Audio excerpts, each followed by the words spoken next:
Ce programme est financé par les amis et partenaires du ministère de Joyce Meyer.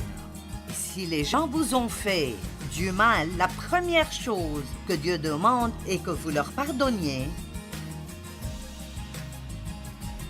Et la partie qui fait vraiment mal, que vous les bénissiez.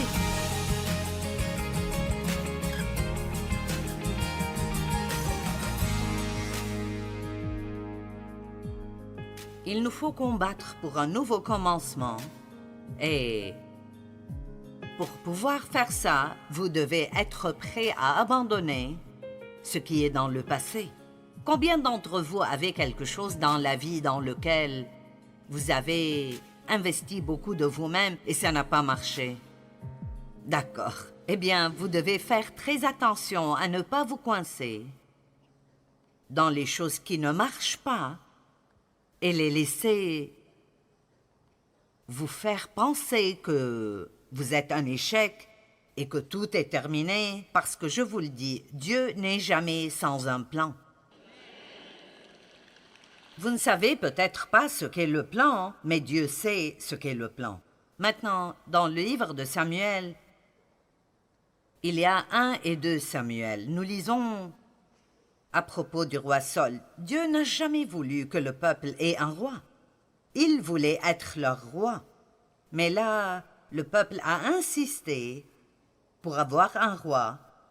Donc, il a oint un homme nommé Saul pour qu'il devienne roi. Et la Bible dit que quand l'Esprit de Dieu vint sur Saul, il fut transformé. Et c'est ce qui arrive quand l'Esprit de Dieu vient sur vous. Quoi que vous soyez avant, vous pouvez dire adieu à cela parce qu'il vous transformera en un nouvel instrument de vannage aiguisé. Réalisez-vous que nous avons des changeurs de monde présents dans cette salle aujourd'hui? Je vous le dis, quand Dieu prend possession de vous, alors c'est terminé et le diable ne peut que crier parce que si vous faites ce que Dieu vous demande de faire, je veux dire, vous n'avez aucune idée de ce que vous pouvez accomplir et ce que vous pouvez faire. Je suis d'un endroit appelé Fenton, à Missouri. Et j'ai beaucoup de diplômes, des diplômes honorifiques et les choses qu'on m'a données, et je les apprécie toutes. Mais j'ai étudié jusqu'à la terminale. Et donc, disons juste que, à toute fin utile, je ne suis pas spécialement intellectuelle. Mais j'aime Dieu, et j'ai beaucoup de bon sens. Et donc, je ne suis pas éduquée pour faire ce que je fais. Je ne suis pas allée au séminaire. Je ne sens pas que je devrais avoir un titre spécial devant mon nom. J'ai commencé comme Joyce, je suis toujours Joyce. J'étais un désastre et Dieu a pris possession de moi. Et il a changé ma vie à travers sa parole. Et il m'a appelé à partager sa parole avec les gens. Et aujourd'hui, le message que vous entendez sera entendu partout dans le monde dans 100 différentes langues. J'ai presque échoué en anglais.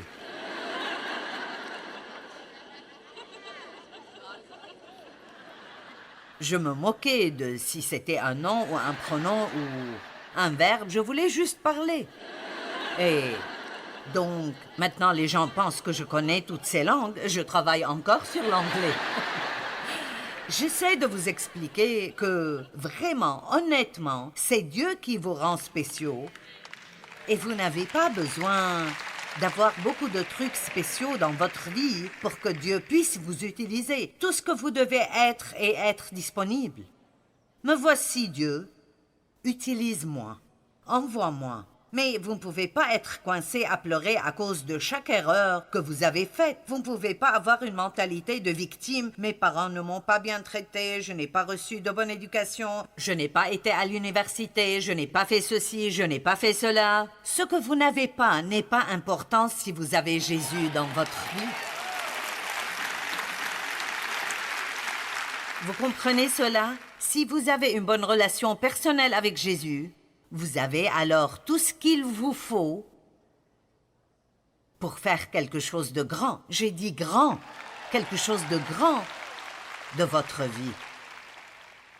Donc, Dieu a oint Saül pour qu'il devienne roi. Et Saül était partiellement obéissant, mais il n'était pas complètement obéissant. Il a fait la plupart de ce que Dieu lui a dit de faire et un petit peu de ce qu'il voulait faire. Et il a fait cela encore et encore jusqu'à ce que Dieu dise « Tu ne seras pas roi ». Il a perdu son opportunité à cause de la désobéissance. Eh bien, le prophète Samuel a investi beaucoup de temps dans Saül et il l'aimait. Il avait prié pour lui et avait travaillé avec lui. Et donc, quand Saül a perdu l'opportunité d'être roi, Samuel était en deuil. Il était en deuil. Quand nous avons une perte dans notre vie, nous sommes en deuil à cause de ces pertes. Et c'est bon de le faire, mais faites attention de ne pas laisser un esprit de deuil entrer dans votre vie et le garder le restant de votre vie. Parce que si vous le faites, ça vous empêchera d'abandonner ce qui est en arrière et de vous tendre vers les choses qui vous attendent. Je me souviens d'une histoire qu'une femme m'a dite. Son fils adolescent a eu le cancer et ils ont tout fait. Tout le monde a prié. Ils ont fait tous les traitements. Et il est quand même mort. Et donc, elle était en deuil et avait de la douleur. Et un jour, qu'elle lavait le linge sale, et elle a dit « J'ai vraiment senti qu'il y avait un esprit de deuil qui essayait de m'envelopper. » Et elle a dit « Je me suis enveloppée d'un vêtement et a dit « Ceci est mon vêtement de louange et je ne vivrai pas dans le deuil. » Et elle a commencé à danser dans sa cave en revêtant ce vêtement. Vous savez, vous devez faire savoir au diable que quoi qu'il ait pu vous faire dans le passé et quoi qu'il ait pris ou volé, vous allez mettre votre foi en Dieu et Dieu vous le rendra non seulement une fois, mais il rendra le double de ce que l'ennemi a pris. Et quand vous passez à travers le deuil et le chagrin, oh, c'est si bon quand la joie vient. Vous savez, nous connaissons la joie parce que nous connaissons la tristesse. Une fois, je suis allée avec ma fille à une station thermale pour un soin de visage. Et je ne sais pas comment, mais j'ai perdu ma bague de mariage. Et j'ai appelé la station, ils ne l'avaient pas, personne ne l'avait vue. Et donc j'ai pensé que je l'ai probablement laissée sur le lavabo et quelqu'un l'a pris. Et donc, ça m'a vraiment peiné de l'avoir perdue. Elle valait beaucoup pour moi. Et donc, il y avait une période de chagrin. Et donc, j'ai finalement dit, « Seigneur, c'est juste une chose. Et je pourrais vivre sans cette chose. » Et donc, j'ai continué ma journée et 2 ou 3 mois sont passés. Et ma fille qui était avec moi m'a appelé un jour et elle a dit « Devine ce que j'ai trouvé. » J'ai dit « Quoi ?» Elle a dit « J'ai trouvé ta bague. Elle était dans mon sac. » Et j'ai pensé « Pourquoi serait-elle dans ton sac ?» Et là, nous avons réalisé le sac qu'elle avait m'appartenait à un moment et je le lui avais donné. Donc, quand j'ai enlevé ma bague, j'ai regardé le sac, j'ai pensé que c'était le mien et je l'ai mis dans son sac. Elle est rentrée chez elle, a enlevé ce qui était dedans et ne l'a plus utilisé pendant des mois. Et moi, j'étais si ravie parce que j'ai retrouvé ma bague. Eh bien, voici l'essentiel. Je n'aurais pas fait l'expérience de cette joie si je n'avais pas connu la perte.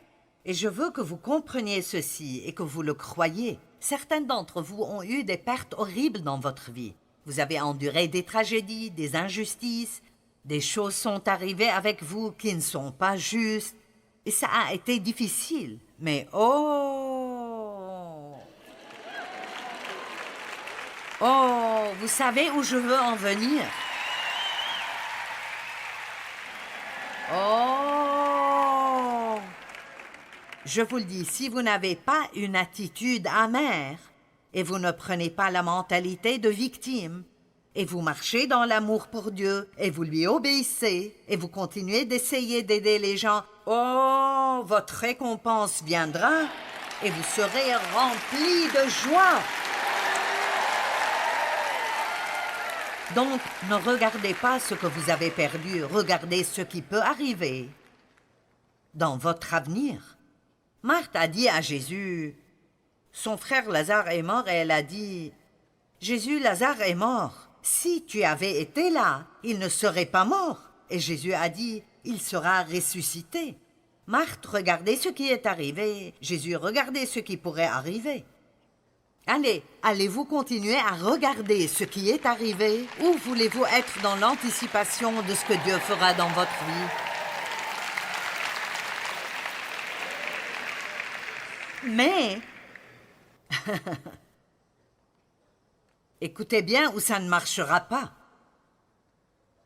Vous ne pouvez pas avoir une mauvaise attitude et aussi avoir la grande vie que Dieu veut vous donner.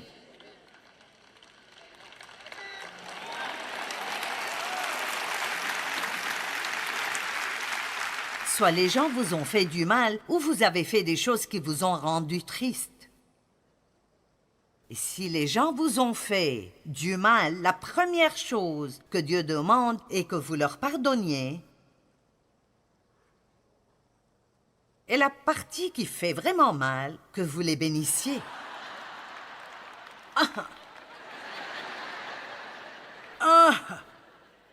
Mon Dieu! Lisons-le, Luc 6, en commençant au verset 27. Mais je vous dis, à vous qui m'écoutez, aimez vos ennemis, faites du bien à ceux qui vous haïssent. Je n'invente pas ça, c'est comme... Vous dites, tu plaisantes, Dieu. Bénissez ceux qui vous maudissent. Priez pour ceux qui vous maltraitent. Si quelqu'un te frappe sur une joue, présente-lui aussi l'autre. Si quelqu'un prend ton manteau, donne-lui aussi ta tunique. Donne à quiconque te demande et ne réclame pas ton bien à celui qui s'en empare. D'accord. Ce que vous voulez que les hommes fassent pour vous, faites-le de même pour eux. Mon Dieu, et si tout le monde vivait comme ceci? Traitez les autres comme vous voulez qu'ils vous traitent. Je vais lire ceci parce que nous avons besoin de l'entendre. Si vous aimez ceux qui vous aiment, quel gré vous en saura-t-on? Les pécheurs aussi aiment ceux qui les aiment. Si vous faites du bien à ceux qui vous font du bien, quel gré vous en saura-t-on? Les pécheurs aussi agissent de même. Et si vous prêtez à ceux de qui vous espérez recevoir, quel gré vous en saura-t-on? Les pécheurs aussi prêtent aux pécheurs afin de recevoir l'appareil. Mais aimez vos ennemis et faites du bien et prêtez sans vous attendre qu'ils vous rendent l'appareil.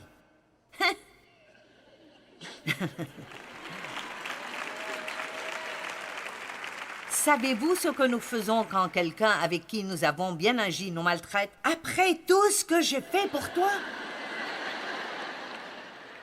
Mais si je lis ça bien, il dit non, non, non, non, non, non. Ne faites pas de choses pour les gens en vous attendant à ce qu'ils vous rendent l'appareil. Vous le faites pour Dieu et vous vous attendez à ce que votre récompense vienne de Dieu. Vous ne serez peut-être pas récompensé par la personne en question. Ce seront peut-être les personnes qui profiteront de vous et vous blesseront. Mais si vous gardez, si vous gardez une bonne attitude et vous faites ce que Dieu vous demande de faire, il n'y a pas de démon en enfer qui pourrait vous arrêter d'être béni. Amen. Est-ce que vous êtes d'accord avec moi là-haut? Et ceux qui sont là-bas derrière tout en haut, vous êtes d'accord avec moi? Faites-le savoir. Mais Joyce, c'est tellement dur. C'est une excuse que nous devons arrêter d'utiliser. parce que nous sommes moins pour ce qui est difficile. Nous n'avons pas besoin du Saint-Esprit pour faire des choses faciles. Mais il n'y a rien que nous ne pouvons pas faire que Dieu veut que nous fassions.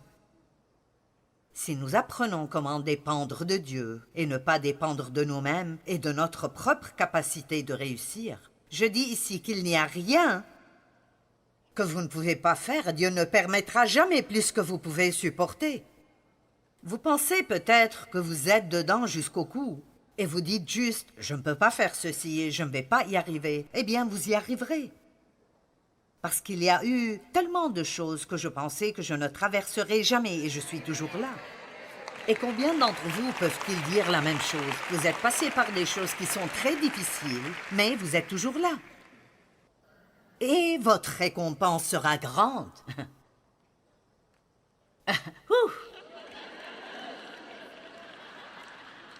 Toutes ces choses que j'ai lues, il dit, si vous les faites, votre récompense... Allez, certains d'entre vous sont dans la période de la semence dans votre vie. D'autres dans la partie de la récolte.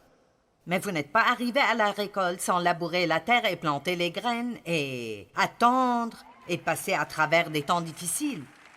Peut-être que vous avez eu des cultures qui ont échoué, mais vous avez continué de planter et planter. Maintenant est la saison de récompense. Et ceux d'entre vous qui s'aiment et votre vie est difficile, continuez juste de faire ce qui est bon.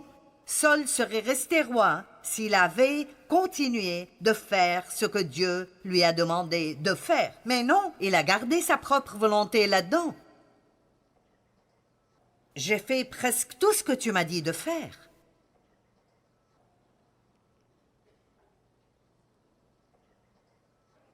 Votre récompense sera grande et vous serez fils du Dieu très haut. Pourquoi faire ceci? Car il est bon pour les ingrats et pour les méchants. Soyez donc miséricordieux comme votre Père est miséricordieux. Je vais vous raconter cette histoire aussi rapidement que possible, bien que vous l'avez probablement entendue. Mon père a abusé de moi sexuellement et ma mère le savait, mais elle avait trop peur de mon père. J'ai parlé à d'autres proches, mais personne ne voulait être impliqué. Vous savez, en ce temps-là, personne ne parlait de ces choses. Le père d'une fille lui ferait quelque chose comme ça? Nous n'en parlions pas du tout. Et c'était l'une des raisons pour lesquelles ma mère n'a jamais rien fait. Elle a dit que je ne pouvais pas faire face au scandale. C'était plus difficile pour moi de dépasser le fait que ma mère ne m'avait pas protégée que de dépasser ce que mon père m'avait fait. Et c'est toujours... Je ne peux pas comprendre cela. Comment est-ce possible? Mais Dieu m'a donné la grâce de pouvoir leur pardonner à tous les deux. Et l'une des choses qui m'ont tellement aidée était quand il m'a dit « Les personnes blessées blessent les gens ». Donc, mon père n'a pas bien été élevé non plus, et il y avait de l'inceste avant dans sa famille, et la liste continue. Quand je me suis éloignée d'eux, j'ai préféré rester aussi loin que possible et les voir seulement quand je devais le faire. Je leur ai pardonné officiellement. Vous comprenez? En tant que chrétienne, je leur ai pardonné. Nous prions notre prière officielle du pardon. Mais je ne voulais rien avoir avec eux. Je ne voulais pas être avec eux. Et donc, comme ils devenaient plus âgés et avaient besoin de plus d'aide, un matin, je priais. J'ai demandé à Dieu, « Quelle est ta volonté pour ma vie? » Faites très attention quand vous priez cela. Et Dieu m'a mis sur le cœur qu'il voulait que je prenne mes parents de là où ils vivaient à Missouri et à St. Louis où je vis, que je leur achète une maison parce qu'ils n'avaient pas d'argent et que je m'occupe d'eux jusqu'à ce qu'ils meurent. Oh! Arrière de moi, Satan, au nom de Jésus!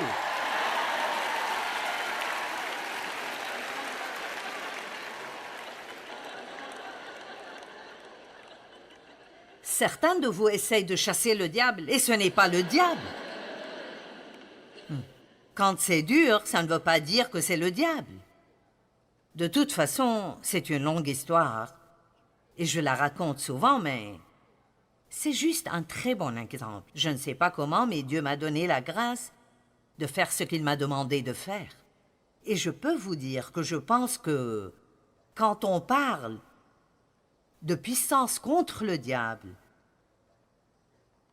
et puissance avec Dieu, je pense que c'est probablement la plus grande chose que Dieu m'ait donné la capacité de faire. Quand vous pouvez trouver la grâce de Dieu pour aimer quelqu'un qui vous a fait cela, et pour dépenser votre argent sur eux et prendre soin d'eux, et le faire pendant longtemps, là, ça prend beaucoup de Dieu.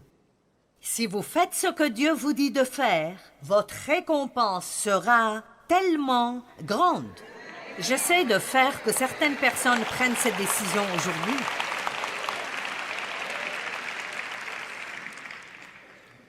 Arrêtons avec cette obéissance à temps partiel. Combien d'entre vous pensent qu'il y a de la puissance dans le nom de Jésus? Eh bien, devinez quoi? Je n'ai pas eu le nom de famille de Dave quand nous sortions ensemble. Ce n'était qu'après avoir dit le oui, jusqu'à ce que la mort nous sépare, que j'ai eu son nom. Vous savez, je n'avais pas d'argent quand j'ai épousé Dave, et il avait un peu d'argent, et quand j'ai dit oui, j'ai eu de l'argent. Je n'avais pas de voiture, Dave avait une voiture. Dès que j'ai dit oui, j'ai eu une voiture. Mais je ne l'avais pas quand nous sortions ensemble. Allez, si vous ne faites que sortir avec Jésus...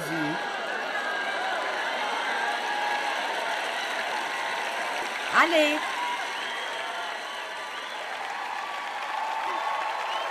Non, non, vous devez signer sur la ligne.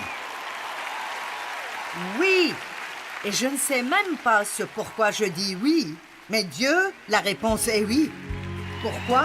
Parce que je te fais assez confiance pour savoir que quoi que tu veuilles que je fasse, que j'aime cela ou pas, ce sera la meilleure chose pour moi.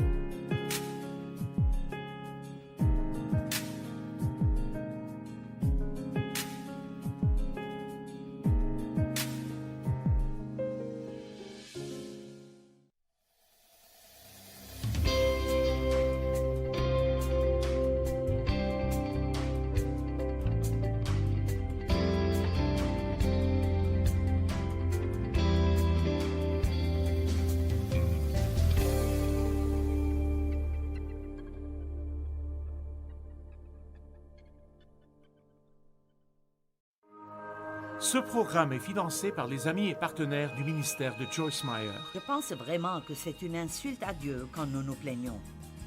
Et je pense en fait que c'est dangereux. Nous ouvrons une porte à l'ennemi quand nous nous plaignons.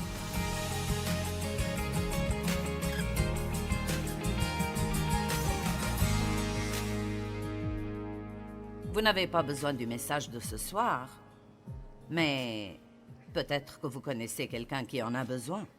Et donc, vous pouvez soit prendre des notes pour eux, soit acheter une copie du CD ou... Mais je sais que vous n'en avez pas besoin, parce que je vais parler d'arrêter de se plaindre. Donc, je suis sûre que vous n'en avez pas besoin, n'est-ce pas? D'accord. Eh bien, si nous pouvions traverser une journée sans nous plaindre de quoi que ce soit, ce serait vraiment un miracle majeur. Il semble que plus nous avons, plus nous nous plaignons. Je l'ai fait il y a quelques semaines et je le fais assez souvent. J'ouvre le réfrigérateur, je me tiens là, à regarder toute la nourriture. Et puis je me suis entendu dire, je suis si fatiguée d'essayer de décider quoi manger chaque jour. Est-ce que quelqu'un d'autre fait cela? Regardez ça, vous voyez des mains levées dans toute la salle. Ou j'ouvre mon armoire qui est... en fait, une petite chambre et je dis... Je suis si fatiguée d'essayer de décider quoi mettre tous les jours. Quand j'étais adolescente et mon armoire était de cette taille, et je n'avais que 7 tenues, ce n'était pas difficile de décider quoi mettre. Il y avait une tenue pour lundi, une tenue pour mardi, une tenue pour mercredi. C'était facile pour mes chaussures aussi, parce que je n'avais que 2 paires. Et je pense que souvent, nous nous plaignons d'avoir tellement de choses et ça nous rend confus quand nous devons décider quoi manger. N'est-ce pas pathétique que dans un pays où vous pouvez manger tout ce que vous voulez, à n'importe quel moment, nous nous plaignons devant la porte du frigo parce que nous ne savons pas quoi manger. Nous sommes fatigués d'essayer de décider quoi manger. Il y avait une missionnaire. Elle et son mari et leur famille vivaient en Afrique pendant beaucoup d'années. Et ils rentraient une fois par an ou une fois chaque 2 ans. Et en Afrique, là où elle vivait, il n'avait qu'un genre de céréales qui s'appelait Weetabix. Et donc, elle aime les céréales. Et l'une des choses qu'elle aimait vraiment faire quand elle rentrait était d'acheter un peu de ces céréales qu'elle aimait. Eh bien, elle n'était pas revenue depuis quelque temps. Et les choses avaient beaucoup changé. Il y a beaucoup plus de variétés de choses que vous pouvez avoir. Son mari l'a prise au supermarché et a dit qu'il l'attendrait dehors. Donc elle est rentrée et elle ne sortait pas. Elle ne sortait pas et finalement elle est sortie sans rien acheter. Et il a dit « Où sont les céréales ?» Elle a dit « Je suis devenue confuse. » Alors que j'essayais de choisir des céréales, parce qu'il y a tellement de variétés différentes que j'ai finalement juste abandonné et je n'ai rien acheté. Combien d'entre vous savent que nous avons beaucoup d'abondance? Dieu m'a dit une fois, si tu vas te plaindre de quelque chose, ne prends pas la peine de prier. Donc, Dieu ne répond pas aux plaintes. Il y a peut-être un département de plaintes dans chaque supermarché, mais il n'y a pas de département de plaintes au ciel, où vous pouvez vous plaindre d'un problème et il s'en occupe immédiatement. Nous réglons nos problèmes en priant pour les choses et en croyant en Dieu, pas en nous plaignant des choses. En fait, j'ai tendance à penser que si nous prions pour quelque chose et ensuite nous commençons à nous plaindre, nous avons probablement annulé les bonnes choses que nous avons peut-être faites. Et vraiment, nous allons rire aujourd'hui. J'ai des histoires drôles à vous dire, mais je veux vous le dire dès le début. Je pense que c'est un message beaucoup plus sérieux que nous le pensons. Et je pense vraiment que c'est une insulte à Dieu quand nous nous plaignons. Et je pense en fait que c'est dangereux. Nous ouvrons une porte à l'ennemi quand nous nous plaignons. Et donc, je voudrais juste suggérer que vous preniez cela un peu plus sérieusement. Ne vous plaignez pas, et quand vous vous attrapez en train de vous plaindre, traitez cela comme un péché et repentez-vous. Qui est vraiment bon envers ses enfants? D'accord. Moi aussi. Et combien d'entre vous n'aiment pas quand ils se plaignent parce que vous êtes si bon envers eux? Vous vous dites juste « Vraiment? Je veux dire vraiment? Vous allez vous plaindre de ça? » Eh bien, imaginez juste ce que Dieu ressent. Après tout ce qu'il a fait pour nous et tous les sacrifices qu'il a fait quand il nous a donné son Fils unique et la provision phénoménale que nous avons. Et vous savez, je n'ai pas besoin d'essayer de me plaindre, mais je dois essayer pour ne pas le faire. La plainte est quelque chose que nous faisons juste en tant que réponse automatique à tout genre d'inconvenances et d'inconfort que nous avons dans la vie. Et je peux vous prouver dans l'Écriture que se plaindre est un péché et que ça ouvre une porte au diable. Et donc, j'ai une assez bonne peur révérentielle de me plaindre. Cela ne veut pas dire que je ne le fais jamais, mais j'aime prêcher un message comme celui-ci parce que j'ai besoin de l'entendre encore et encore. Paul a dit « Je ne me lasse point de vous enseigner les mêmes choses encore et encore. » Et je ne pense pas qu'il y ait quoi que ce soit dans la Bible que nous n'ayons jamais vraiment besoin d'entendre de nouveau. Chaque parole n'a pas besoin d'être une nouvelle parole. Elle doit être bonne pour le moment présent. Ceci n'est pas quelque chose que vous n'avez pas entendu auparavant, mais vous l'entendrez probablement encore. Mais c'est quelque chose que, si vous êtes un peu comme moi, à chaque fois que vous l'entendez, vous en avez besoin. Amen? Donc, allons-y. Philippiens 4:6. Ne vous inquiétez de rien, mais par des prières et des supplications, avec des actions de grâce, pas avec des plaintes, avec des actions de grâce, en toutes choses faites connaître vos besoins à Dieu. 1 Thessaloniciens 5, 18 et 19. Rendez grâce en toutes choses, car c'est à votre égard la volonté de Dieu en Jésus-Christ. N'éteignez pas l'esprit. Maintenant, le mot éteindre veut dire arrêter le fonctionnement. Eh bien, si nous allons droit au but et nous le simplifions, si je comprends bien ce qu'il dit que si j'ai un problème dans ma vie, j'ai besoin de l'aide de Dieu, et peut-être que je prie, peut-être que je ne prie pas, mais disons que je prie, mais je me plains aussi. Alors, mes plaintes arrêtent le fonctionnement du Saint-Esprit dans ma vie et ma situation. Les Israélites ont passé 40 ans à faire ce qui aurait pu être un voyage de 11 jours. Cela m'étonne vraiment toujours. Et je me demande combien d'années nous errons dans le désert de la vie à essayer de trouver la terre promise que nous recherchons. Et nous ne comprenons vraiment pas ce qui nous retient. Et parfois, ce ne sont pas les choses compliquées que nous pensons.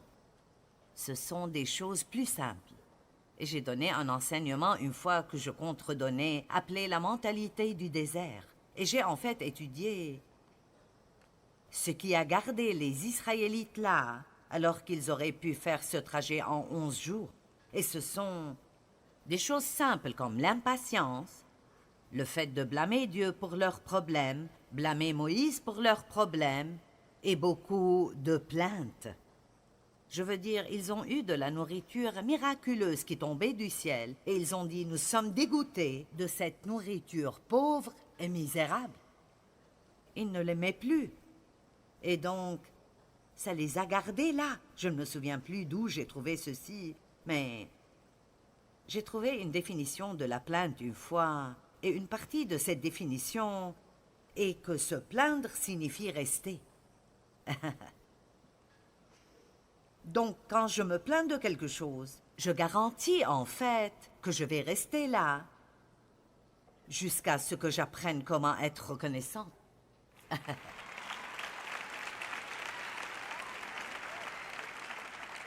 Nous devons être reconnaissants parce que c'est vraiment très facile de regarder ce que nous n'avons pas.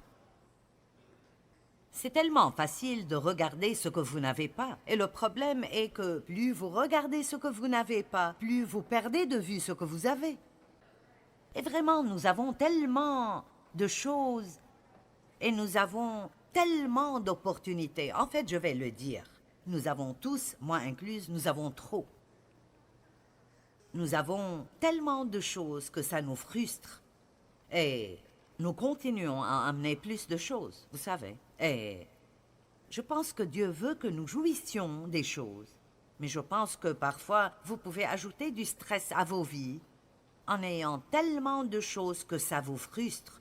Et je garde ce que j'ai appris à appeler une boîte de dons. Et c'est une boîte assez grande. Et je remplis cette boîte probablement une fois chaque 3 semaines avec des choses. Des choses qui n'ont vraiment aucun défaut, mais que je n'utilise pas ou que je n'ai plus utilisées depuis longtemps. Donc au moins nous pouvons trier nos affaires et donner les choses que nous n'utilisons pas parce qu'il y a quelqu'un dans le monde qui les utiliserait. Ça vous aidera au moins à garder votre santé mentale si vous vivez un peu plus simplement, mais soyons reconnaissants exprès. Je remercie Dieu pour l'eau chaude. J'aime prendre une douche chaude ou un bain chaud et je remercie Dieu pour l'eau chaude. Je remercie Dieu pour l'eau propre et parce que je ne dois pas marcher des kilomètres pour amener mon eau. Je remercie Dieu très souvent en disant « Je te remercie parce que je peux marcher, parler, voir et entendre ». Combien de personnes ne peuvent pas se lever du lit le matin et commencer leur journée? Imaginez les personnes qui sont paraplégiques ou qui sont dans des chaises roulantes. Combien de temps il leur faut même pour faire quelque chose comme aller aux toilettes? Et puis, nous trouvons tellement de choses pour nous plaindre. Faites toutes choses sans murmure ni contestation. Philippiens 2, 14 et 15, comprenez ceci. Faites toutes choses sans murmure. La Bible amplifiée dit « sans murmure, contestation ni plainte contre Dieu et sans reproche et doute parmi vous. » Combien de choses sommes-nous censés faire sans nous plaindre? Combien? Quand sommes-nous censés donner grâce? Et voici pourquoi il dit de vivre sans plainte, afin d'être irréprochables et purs, des enfants de Dieu sans défaut, au milieu d'une génération perverse et corrompue. C'est comme des flambeaux dans le monde que vous brillez parmi eux. Donc Dieu dit que l'une des façons de vivre est d'être un flambeau brillant pour lui et de faire l'opposé de ce que le monde fait et d'être reconnaissant au lieu de se plaindre. Ne vous asseyez pas pendant le déjeuner pour vous plaindre devant tous ceux avec qui vous travaillez concernant les conditions de travail et le patron.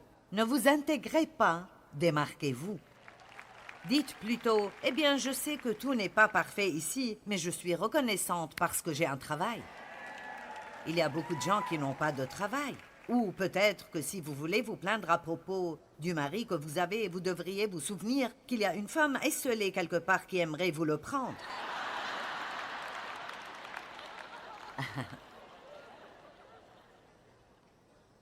Amen. Pensez juste, certaines personnes n'ont personne pour leur tenir compagnie. Nous avons tellement. Les inconvenances et les plaintes, eh bien, j'ai pris 8 semaines. Et pendant ces 8 semaines, j'ai noté toutes les choses qui me sont arrivées, dont je me suis probablement plainte.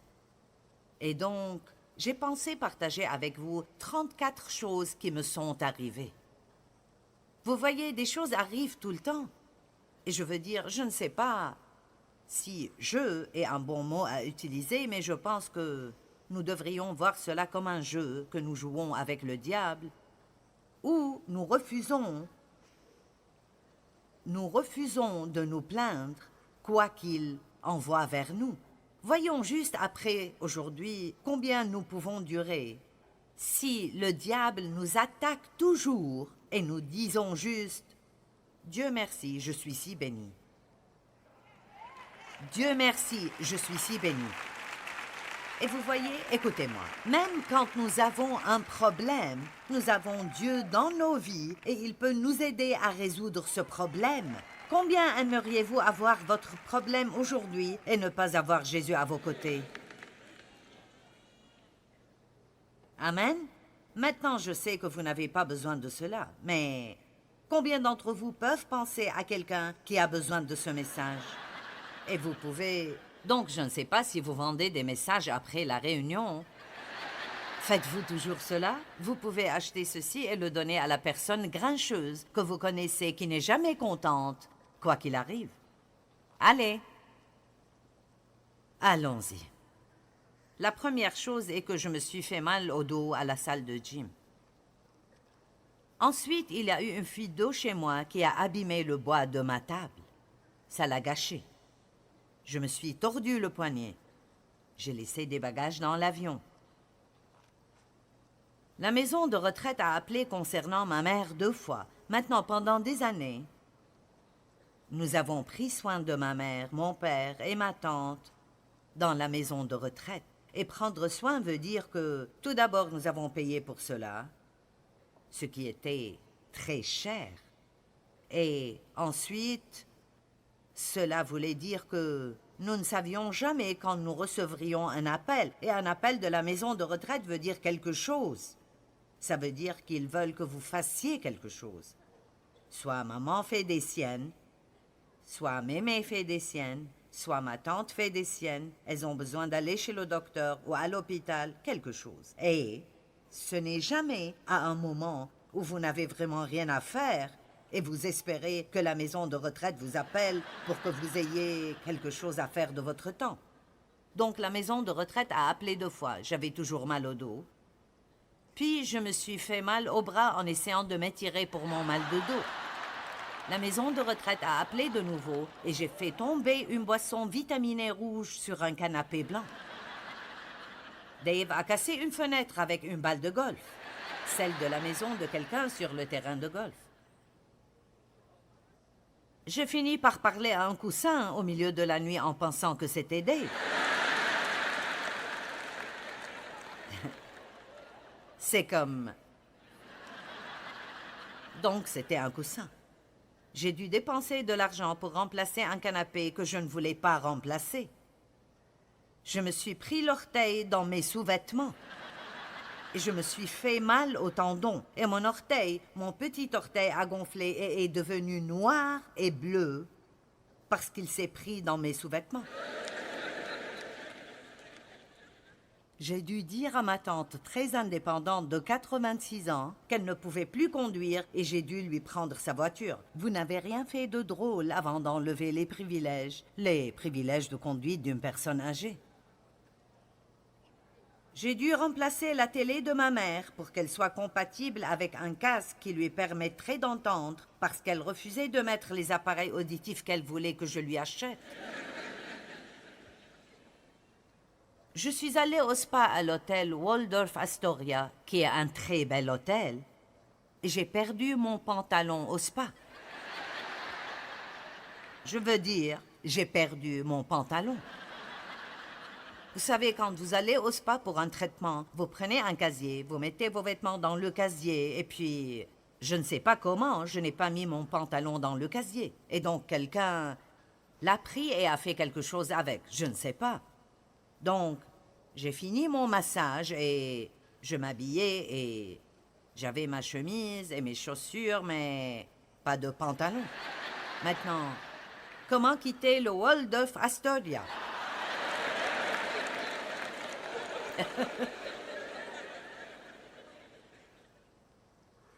Donc, je n'étais pas dans l'état de dire « Merci Seigneur pour toutes mes bénédictions ». Je suis reconnaissante parce que j'ai une chemise. Je n'avais vraiment pas envie de cela et donc j'ai pensé « Qu'est-ce que je vais faire ?» Donc j'ai mis un peignoir et je suis allée à la réception. Je me sentais stupide. Et j'ai dit « J'ai un problème, j'ai perdu mon pantalon. » Maintenant, tout le monde là sait qui je suis. Donc ce n'est pas comme si n'importe qui perdait son pantalon. Vous savez, Joyce Meyer était ici et elle a perdu son pantalon. Donc, ils ont dit qu'ils me donneraient un pantalon de la boutique cadeau si j'allais à la boutique pour le chercher. Donc, j'ai dû aller en peignoir à travers l'entrée du Waldorf Astoria. Allez, je veux dire, c'est la vie. C'est le genre de choses qui arrivent aux gens et ça arrive beaucoup plus régulièrement que nous pensons que ça arrive. Mais si nous pouvions arrêter de nous plaindre tellement à propos de cela, alors nous n'aurions plus vraiment besoin de nous rappeler de toutes les choses qui arrivent. Alors je suis allée à la boutique cadeau. Ils m'ont regardé et ont dit « Vous êtes la dame qui a perdu son pantalon ?» J'ai dit « Oui, c'est moi. » Ils m'ont donné un pantalon. Il ne m'allait pas très bien, mais ça va. Et je suis rentrée chez moi et ils ont rappelé et ont dit « Nous avons trouvé le pantalon. » J'ai dit « Où était-il » Il était sur le bureau tout ce temps et quelqu'un avait mis le livre des rendez-vous dessus.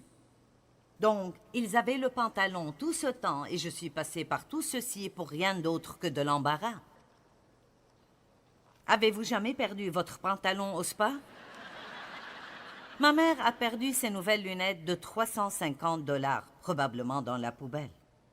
Notre eau a été coupée pendant 24 heures. Ma tante a eu le zona dans les yeux et nous avons dû la prendre chez un opticien. J'ai eu un problème inattendu au travail avec un employé. Dave a eu une opération de dos et ne pouvait pas aller en Indonésie avec moi. J'ai dû faire 47 heures de vol, mais la ville a été inondée et je n'ai pas pu faire ce que je suis allée faire. Est-ce qu'on s'amuse là? Ma tante a fait une pneumonie. 3 heures après mon retour de l'Indonésie, j'ai reçu un appel d'aller prendre ma tante de l'hôpital. Notre site web ne fonctionnait plus. Les téléphones ne marchaient plus. Je me suis heurté l'orteil contre le pied du canapé. J'ai dû dire à ma tante qu'elle devait maintenant aller à la maison de retraite et elle ne pouvait plus rester chez elle. J'ai eu un virus à l'estomac. L'alarme incendie était en train d'être testée toute la journée à l'hôtel où je restais. Et la dernière, j'ai bu toute ma boisson protéinée et puis j'ai réalisé que Dave avait mis du savon à vaisselle dans le gobelet et l'avait laissé mariner pendant la nuit. Et je n'avais pas vu ça. J'ai juste mis l'eau, puis il y avait du savon dedans. Donc nous pouvons dire que je faisais des bulles pendant longtemps.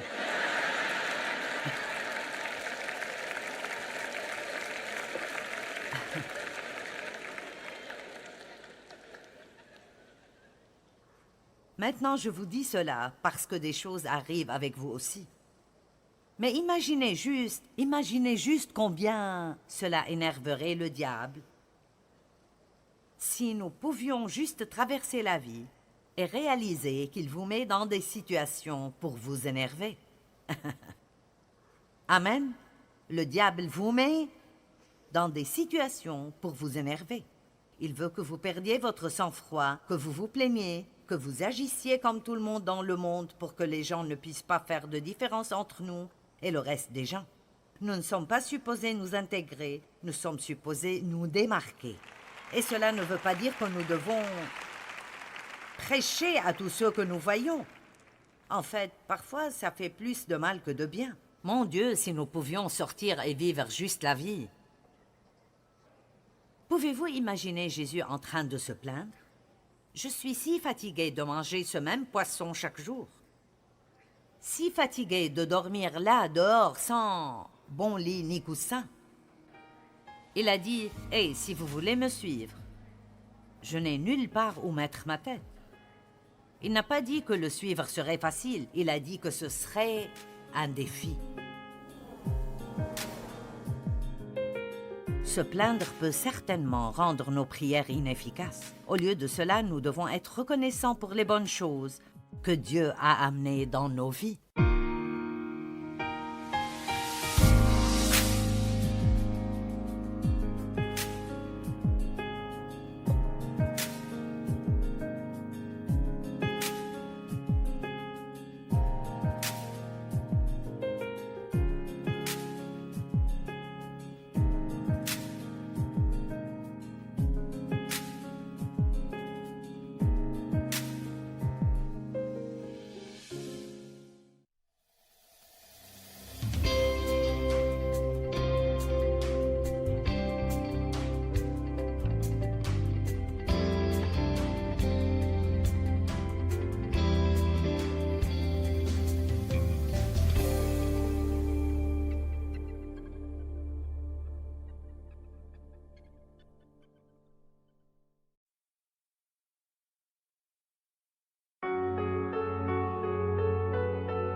khắp phương trời vẫn nhớ tới quê hương.